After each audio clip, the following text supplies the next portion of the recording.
Stage پر رونق افروز علماء کرام و حاضرین سنی اجتماع، السلام علیکم ورحمۃ اللہ وبرکاتہ۔ الحمد للہ وکفیٰ والصلاة والسلام علی عبادہ الذین اصطفیٰ، خصوصاً علی سیدنا و نبینا و شفیعنا و مولانا احمد المجتبی محمد المصطفیٰ وعلی آلہ و اصحابہ ذوی الاجتباء والاہتداء وعلینا معہم ولہم وفیہم الی یوم الجزاء، اما بعد فاعوذ باللہ من الشیطان الرجیم،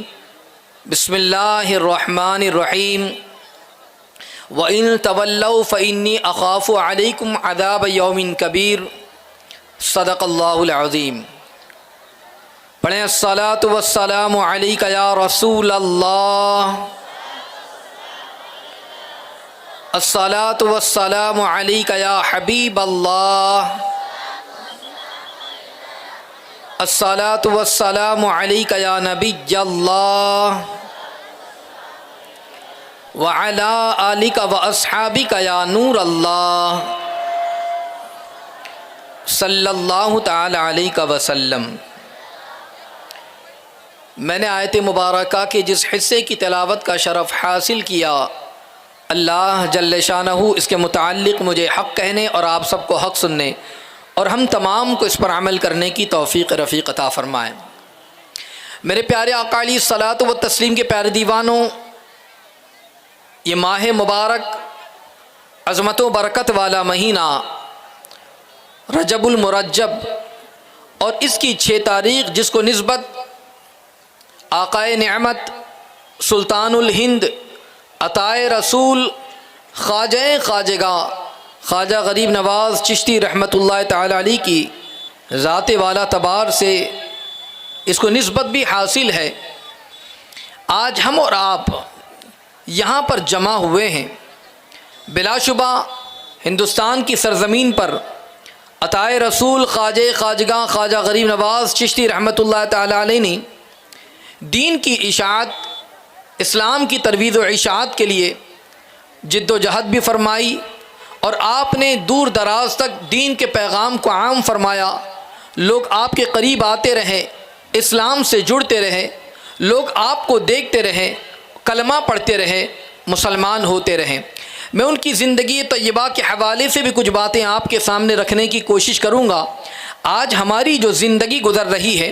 آج ہماری جو صبح و شام گزر رہی ہے، کس طریقے سے ہم اپنی زندگی گزار رہے ہیں، ہماری زندگی کا لمحہ کس طریقے سے یا تو عبادت میں یا تو کوتاہی میں، یا تو نیک کام کرنے میں یا گناہ کرنے میں، مگر الا ماشاء اللہ اگر جائزہ لیں تو نوجوانوں کی کثرت اور ہمارے اور آپ کا معاملہ یہ ہے کہ ہم عبادت سے دور ہوتے نظر آ رہے ہیں، بندگی سے دور ہوتے نظر آ رہے ہیں، اللہ کی یاد سے دور ہوتے نظر آ رہے ہیں، اللہ کی اطاعت اور فرما برداری سے دور ہوتے نظر آ رہے ہیں، اور ہم یہ سمجھتے ہیں کہ ہم جو کام کر رہے ہیں اس میں گویا کہ ہمیں کامیابی میسر آ جائیں گی۔ یاد رکھ لیجئے گا، اللہ تبارک و تعالیٰ کی عبادت اور اس کی اطاعت کے بغیر کامیابی ممکن نہیں ہے۔ آقائے دو جہاں صلی اللہ علیہ وسلم کی سنتوں کے بغیر کامیابی ممکن نہیں ہے، مگر آج ایک انسان یہ تصور کرتا ہے کہ گناہ کے اندر لذت تلاش کرتا ہے اور کامیابی کا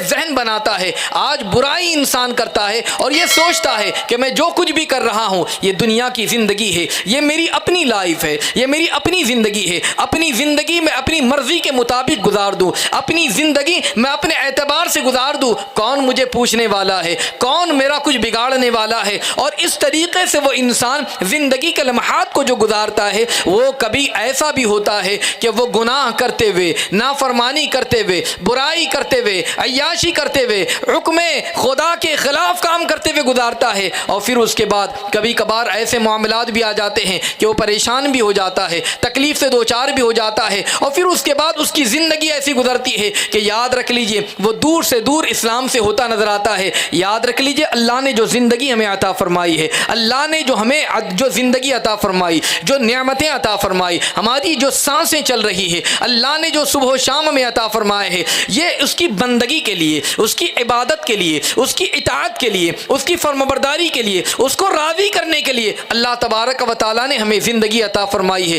مگر اس کے برخلاف اگر اپنی زندگی گزارے تو یاد رکھ لیجئے ناکام اور نامراد ہوتے ہوئے نظر آئیں گے۔ بزرگان دین کی زندگی کو دیکھیں، اللہ والوں کا عالم دیکھ لیجئے، یہ سرزمین بھی حضرت لاڈلے مشائخ رحمۃ اللہ علیہ مولا تبارک و تعالی علیہ کی سرزمین ہے۔ آپ نے ان کی زندگی کو اگر پڑھا ہوگا، ان کی زندگی کو دیکھا ہوگا یا علماء سے سنا ہوگا کس طریقے سے یاد الہی کے اندر مگن رہا کرتے، ان کی زندگی کا ایک ایک لمحہ اگر آپ دیکھیں تو آپ کو پتہ چل جائے گا وہ راتوں کو عبادت کرتے رہتے، نمازوں کی پابندی کرتے رہتے، جو ان کی بارگاہ میں آیا ہے یا جو بھی ان کی بارگاہ میں آتا ان کو نصیحتیں کرتے رہتے، فرائض پر عمل کرنے کی تلقین کرتے رہتے، ان کو اللہ تبارک و تعالیٰ کی عبادت کی طرف راغب کرنے کی کوشش کرتے رہتے، اور یہی بزرگان دین کا عالم رہا ہے۔ مگر اس کے باوجود اگر عالم ان کی زندگی کا دیکھیں، اتنی عبادت کرنے کے باوجود، اتنی اطاعت کرنے کے باوجود، رات رات بھر نوافل پڑھنے کے باوجود عالم یہ ہوتا کہ خوف سے آنکھوں سے اشک جاری ہو جایا کرتے،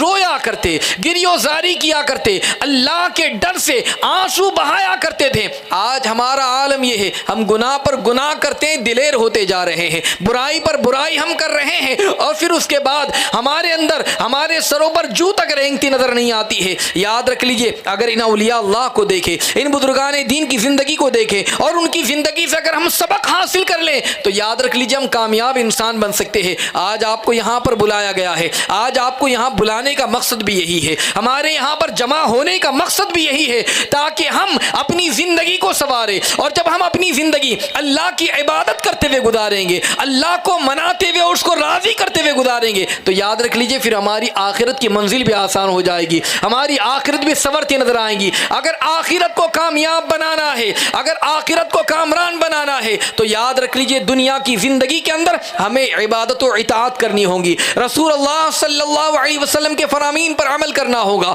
ان کی سنتوں پر عمل کرنا ہوگا، اللہ کی بارگاہ میں ہمیں سجدہ کرنا ہوگا، تب جا کر یہ مقام حاصل ہوگا۔ اے میرے آقا علیہ الصلوۃ والتسلیم کے پیارے دیوانو، یاد رکھ لیجئے دنیا کی زندگی ختم ہونے والی زندگی ہے، یہ دنیاوی زندگی فانی زندگی ہے۔ کوئی بھی یہاں پر آیا ہے ہمیشہ رہنے نہیں آیا ہے، بلکہ یہاں پر آیا ہے چند دن کے بعد وہ یہاں سے چلا گیا ہے۔ آپ نے بہت ساروں کو دیکھا ہوگا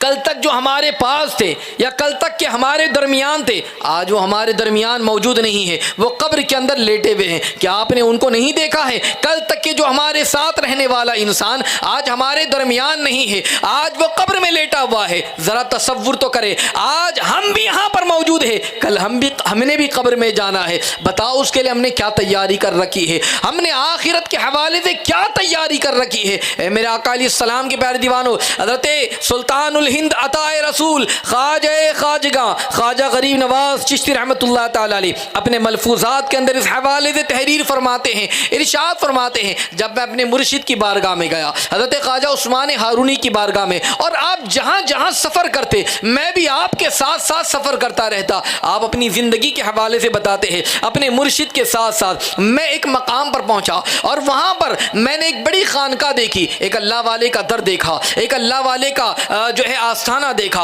اور اللہ والی کی وہ بارگاہ ایسی بارگاہ تھی جہاں حضرت صدر الدین رحمۃ اللہ تعالی علیہ جب ابھی جو ہے حیات میں موجود تھے، ابھی وہاں پر موجود تھے، اور عالم یہ تھا کہ آپ کی بارگاہ کے اندر لوگوں کا ہجوم ہوتا، تانتا بنا ہوا ہوتا، آپ کی بارگاہ میں لوگ دور دراز سے آتے، اور جو بھی آپ کی بارگاہ میں آتا وہ خالی نہ جاتا، بلکہ آپ کی بارگاہ میں جو آتا آپ کی عادت کریمہ تھی، جو آتا اسے کچھ نہ کچھ عطا کیا کرتے، جو آتا اسے کچھ نہ کچھ دیا کرتے، خالی ہاتھ کسی کو لوٹایا نہ کرتے، بلکہ اگر کچھ نہ ہوتا تو آپ اندر حجرے میں چلے جاتے اور وہاں سے کوئی نہ کوئی سامان لے آتے۔ اور یہ اللہ والوں کا عالم ہے کہ اپنی بارگاہ میں آنے والوں کو وہ خالی نہیں لوٹایا کرتے ہیں، اس لیے اللہ والوں کی بارگاہ میں جایا کریں۔ اگر اللہ والوں کی بارگاہ میں جائیں گے، یاد رکھ لیجئے خالی جائیں گے تو ہم جو ہے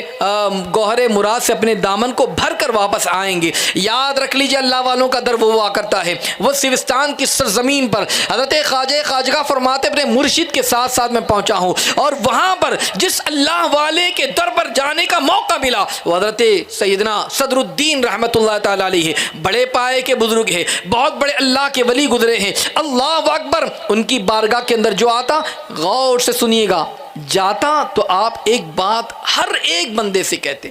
جو بھی آنے والا ہے ہر ایک بندے سے کہتے، کیا کہتے؟ میرے لیے دعا کر دو کہ میں جب دنیا سے جاؤں تو ایمان کو ساتھ لے کر جاؤں، ایمان کی سلامتی کے ساتھ میں دنیا سے جاؤں۔ آپ سوچے تو صحیح، یہ وہ کہہ رہے ہیں جن کی زندگی کا عالم یہ ہے کہ وہ ہر وقت عبادت اور اطاعت کر رہے ہیں، گوشہ نشین ہے، اللہ کی عبادت میں لگے ہوئے ہیں، اللہ کو راضی کرنے والے کام کر رہے ہیں، رات رات جاگ کر عبادت کر رہے ہیں، مگر عالم یہ خوف کا کہ اللہ اکبر۔ وہ کہتے ہیں جو آنے والا آتا ان سب سے کہتے میرے لیے دعا کر دو، ایمان کی سلامتی کے ساتھ جاؤں، ایمان اپنے ساتھ لے کر جاؤں، اللہ اکبر۔ اور پھر خواجہ خواجگاہ فرماتے ہیں میں نے ان کو دیکھا، خوف کا تذکرہ، اللہ تبارک و تعالیٰ کا ڈر ان کے دل پر ایسا تھا، جب بھی خوف کی بات آ جاتی، اللہ کے ڈر کی بات آ جاتی، بے تحاشا آنکھوں سے اشک جاری ہو جاتے، اور جب ان کی آنکھوں سے آنسو نکلتا نا، فرماتے ہیں وہ آنسو تھمتا نہیں تھا، وہ 1 دن 2 دن 3 دن یہاں تک کہ 7 دنوں تک روتے رہتے، اور ڈر کی وجہ سے، خوف کی وجہ سے ان کا جسم ایسا ہو جاتا جیسے کہ آپ نے بیت کو دیکھا ہوگا، وہ سوکھی لکڑی، وہ گویا کہ اس طریقے سے ہو جایا کرتے۔ یہ خوف و خشیت کا عالم تھا۔ اللہ کے نیک بندوں کا عالم یہ ہے، پوری زندگی عبادت کر رہے ہو، پوری زندگی اللہ کی یاد میں لگے رہتے ہو، اس کے باوجود عالم یہ ہے کہ جب ڈر کا تذکرہ آ جائے تو آنکھوں سے اشک جاری ہو جائے، وہ رونے لگ جائے، وہ کانپنے لگ جائے۔ اور آج ہمارا مسلمان بھائی، آج ہماری کیفیت یہ ہے کہ اگر مؤذن اذان بھی دے رہا ہے، ہمیں نماز کی طرف بلا بھی رہا ہے، تو ہم اپنے کاموں میں لگے ہوئے ہیں۔ ہمیں کیا فکر ہے مسجد میں جانے کی، ہمیں کیا فکر ہے عبادت کرنے کی، ہمیں کیا فکر ہے اچھائی کرنے کی، بلکہ آج ہم ہیں کہ آج فلموں میں ہم اپنی لمحات کو گزارتے نظر آ رہے ہیں، برائیاں ہم کر رہے ہیں،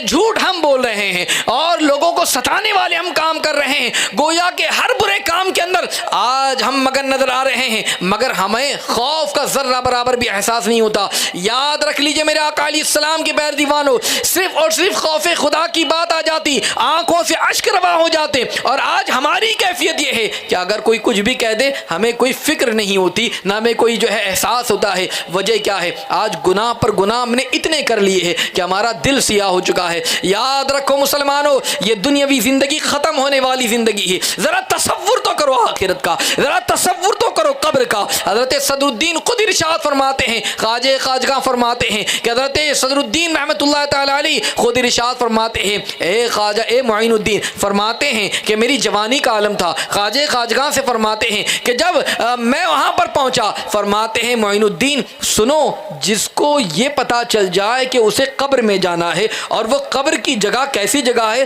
جو بچھوؤں کے رہنے کی جگہ ہے، اللہ اکبر، جو کیڑے مکوڑوں کی جگہ ہے، اسے پتا چل جائے کہ اس قبر میں جانا ہے، وہ انسان کس طریقے سے اپنی زندگی گزارے گا؟ اللہ اکبر۔ اور پھر ڈرتے اور روتے روتے آنکھوں سے اشک روا ہو جاتے۔ وہی حضرت صدر الدین حضرت خواجہ خواجگاہ سے فرماتے ہیں، اے نوجوان انسان،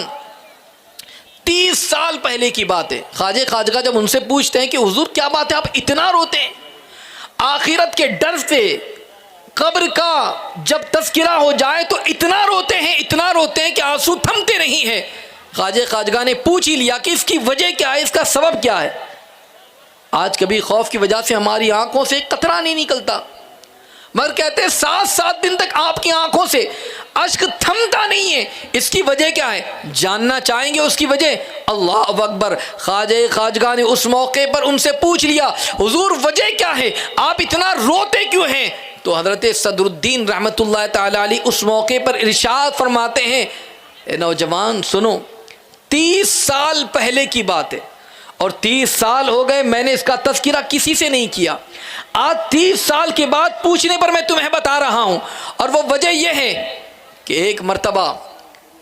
ہم سفر کرتے ہوئے بصرہ پہنچے، اور بصرہ کے قبرستان کے اندر ہم بیٹھے ہوئے تھے، قبرستان کے قریب بیٹھے ہوئے تھے، ہمارے ساتھ ایک بزرگ موجود تھے، ایک اللہ والے موجود تھے، اور وہ بزرگ ایسے تھے جن کو اللہ نے کشف کا علم عطا فرمایا تھا، وہ جو ہے چھپی ہوئی چیزوں کو جان لیا کرتے تھے۔ وہ بزرگ ایک قبر کے پاس بیٹھے ہوئے تھے، اچانک کشف کے ذریعے انہوں نے قبر کے اندر کے حالات کو دیکھا۔ قبر کے حالات کو دیکھنے کے بعد ان پر ایک کیفیت طاری ہو گئی۔ وہ کہتے ہیں کہ قبر کے اندر مردے کو عذاب ہو رہا تھا۔ اللہ اکبر، اس عذاب کی کیفیت کو انہوں نے جان لیا۔ جب انہوں نے اس کیفیت کو جانا ہے، اللہ اکبر، حضرت صدر الدین فرماتے میں نے اس بزرگ کو دیکھا کہ وہ بزرگ پر کپ کپی طاری ہو جاتی ہے، اور کہتے ہیں کہ اس قبر کے اندر جو یہاں پر موجود ہے، اس کے اندر عذاب ہو رہا ہے۔ عذاب کی کیفیت کو انہوں نے جب دیکھ لیا، دیکھنے کے بعد ان کی ایک چیخ نکل پڑی، اور جیسے ہی چیخ نکلی وہیں پر ان کی روح پرواز کر گئی۔ حضرت صدر الدین فرماتے ہیں کہ میں جب وہاں پر پہنچا تاکہ میں ان کو تھاموں، ان کو دیکھوں، میں نے دیکھا کہ ان کی روح پرواز کر گئی تھی، وہ دنیا سے رخصت ہو گئے تھے، اور تھوڑی ہی دیر گزری تھی، میں نے کیا دیکھا کہ ان کا پورا جسم پانی ہو گیا، پانی ہو کر بہہ کر ختم ہو گیا، گویا کہ یہاں پر کچھ تھا ہی نہیں، پورا جسم پانی بن کر بہہ گیا۔ اللہ اکبر، اللہ اکبر۔ حضرت صدر الدین فرماتے ہیں کہ میں نے اس خوف اور خشیت کے اس لمحات کو دیکھا کہ اس اللہ والے کی حالت کو میں نے دیکھا کہ انہوں نے کشف کے ذریعے قبر کے حالات کو جان لیا، اور جب اس عذاب کو دیکھا، اس منظر کو دیکھا، تو گویا کہ ان کا جسم ایسا پگھل گیا جیسے پانی کے اندر نمک کو ڈالا جائے تو نمک پگھل جاتا ہے، اس کا نام و نشان نہیں رہتا ہے، ویسے ان کا جسم پانی بن کر پورا بہہ گیا، پگھل گیا، بہہ گیا۔ اللہ اکبر۔ اور پھر اس کے بعد کہتے ہیں اے لوگو، اے نوجوان سن لو، اگر جسے قبر کی حالت پتہ چل جائے، قبر میں جو حالت ہو رہی ہے، قبر کے جو سانپ اور بچھو کا گھر ہے، قبر کے اندر جو کیفیت ہونے والی ہے، اگر انسان کو پتہ چل جائے تو انسان کبھی گناہ کی طرف آمادہ نہ ہوگا، برائی نہ کرے گا۔ اے میرے آقا علیہ السلام کے پیارے دیوانوں، میں آج آپ سے کہنا چاہتا ہوں، آج ہماری کیفیت کیا ہے؟ ہم بھی قبرستان کے پاس سے نہ جانے کب کب گزر جاتے ہیں، اور نہ جانے کتنی قبروں کے درمیان سے گزر جاتے ہیں۔ قبروں کے درمیان سے گزرنے کی بات تو بہت دور ہے، آج کل تو ہمارے معاشرے کے اندر اور یہاں پر دیکھا جاتا ہے، اگر کسی کو قبر میں قبرستان گئے اور قبر دفنانے گئے تو چار شخص وہاں بات کر رہے ہیں، کوئی وہاں پر گپیں ہانک رہا ہے، کوئی یہاں ٹھیٹھی ٹھا کر رہا ہے، کوئی یہاں مذاق کر رہا ہے، گویا کہ قبرستان جو کہ عبرت کی جگہ ہے وہاں پر ہم مذاق مستیاں کرتے جا رہے ہیں۔ یہ ہماری کیفیت ہے۔ بزرگان دین ان تمام کی تمام چیزوں کو دیکھا کرتے، سبق بھی حاصل کیا کرتے، اور خوف خدا کی وجہ سے ان کا جسم جو ہے وہ کانپ جایا کرتا تھا، بلکہ جسم کی حالت ایسی ہو جاتی کہ اللہ اکبر، جیسے فرماتے ہیں نمک جیسے پانی میں ڈالنے کے بعد پگھل جاتا ہے ویسے جسم پگھل جایا کرتا تھا۔ آج کیا بات ہے، خوف کی بات بتانے کے باوجود بھی ہمیں ذرہ برابر احساس نہیں ہوتا۔ اس کی سب سے بڑی وجہ یہ ہے کہ ہم گناہ کے عادی ہو چکے ہیں، ہم اللہ تبارک و تعالیٰ کی ایسی نافرمانیاں کر رہے ہیں۔ یاد رکھو مسلمانوں، اللہ کا خوف اپنے دل میں بساؤ۔ یاد رکھیں،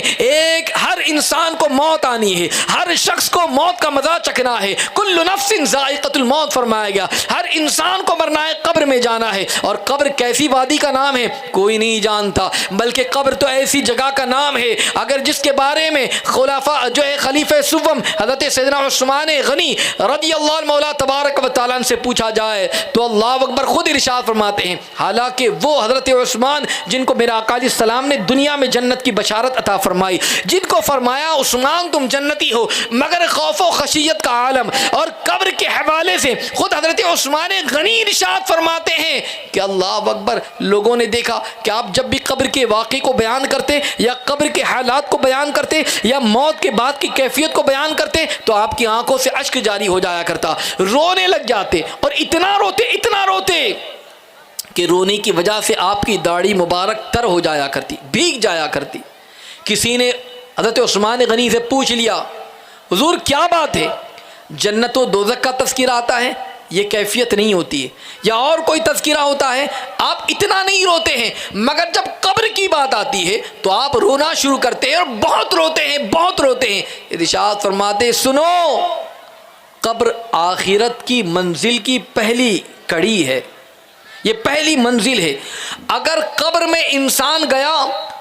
اور وہ صحیح سلامت رہا، یعنی وہ منزل اس کی آسان ہوئی، تو یاد رکھو آخرت کے سارے مرحلے اس کے لیے آسان ہے، مگر قبر میں جانے کے بعد اس کی گرفت ہو گئی، یاد رکھ لینا پھر آگے کے سارے مرحلے دشوار ہو جائیں گے۔ اس لیے منزل ایسی ہے، جب بھی قبر کا تذکرہ آتا ہے خوف سے دل دہل جاتا ہے کہ پتہ نہیں اس منزل میں کیا ہوگا، قبر میں کیا ہوگا۔ اللہ اکبر، یہ کون کہہ رہا ہے؟ حضرت عثمان غنی رضی اللہ عنہ مولا تبارک و تعالیٰ عنہ قبر کے حالت کو جو ہے بیان کرتے کرتے روتے، یا تذکرہ ہو جاتا تو رونا شروع کر دیتے۔ آج ہماری کیفیت کیا ہے؟ قبر کا بیان ہو جائے یا قبر کے پاس سے گزر جائے تو ہمیں احساس تک نہیں ہوتا۔ اے میرے آقا علیہ السلام کی پیارے دیوانو، یاد رکھو کہ ہم اللہ تبارک و تعالیٰ کی عبادت کریں اگر کامیاب ہونا ہے، اللہ تبارک و تعالیٰ کو راضی کرنے والے کام کریں، اللہ کی یاد میں اپنی زندگی کو گزاریں، اپنے گناہوں سے نادم ہو جائیں، روئیں اللہ کی بارگاہ میں،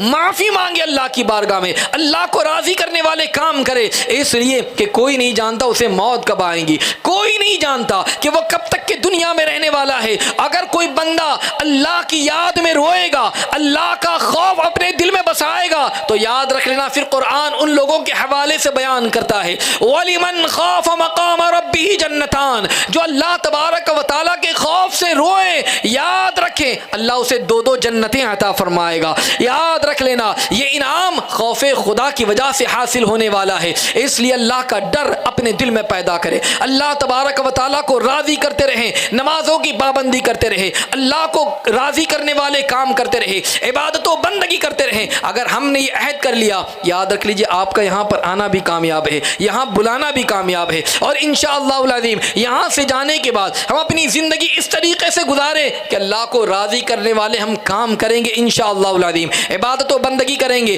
اللہ تبارک و تعالیٰ کی فرما برداری کریں گے، اور اسی پر اپنی زندگی کے لمحات کو گزاریں گے، تو یاد رکھ لینا انشاءاللہ العظیم آئندہ کی جو زندگی ہوں گی وہ کامیاب زندگی بن جائیں گی۔ جب بھی کوئی دن ہو، ہر دن جو ہے جب نکلے اللہ تبارک و تعالیٰ کو یاد کرتے ہوئے شروعات کرے، جب رات کا وقت آ جائے تو اپنا محاسبہ کرے کہ آج کا دن میں نے کیسا گزارا ہے، آج کی شب میری کیسی گزری ہے، آج کا پورا دن میں نے اللہ تبارک و تعالیٰ کی کتنی عبادت کی یا اللہ کی کتنی نافرمانی کی ہے۔ اگر اس طریقے سے ہم نے اپنا محاسبہ کیا، اپنا جائزہ لیا، اور اس طریقے سے اپنی زندگی کے ہم نے لمحات کو گزارا ہے، تو یاد رکھنا پھر ہماری یہ دنیا بھی کامیاب ہو جائے گی، ہماری آخرت بھی کامیاب ہو جائے گی۔ اس لیے اللہ تبارک و تعالیٰ کو راضی کرتے رہیں، اللہ تبارک و تعالیٰ کے جو احکام پر عمل کرتے رہیں، عبادت و بندگی کرتے ہوئے اپنی زندگی کے لمحات کو گزارتے رہیں، انشاءاللہ کامیابی میسر آ جائیں گی۔ اللہ تبارک و تعالیٰ ہم تمام کو ان تمام باتوں پر عمل کرنے کی توفیق عطا فرمائے، اس کی یاد میں لگے رہنے کی توفیق عطا فرمائے،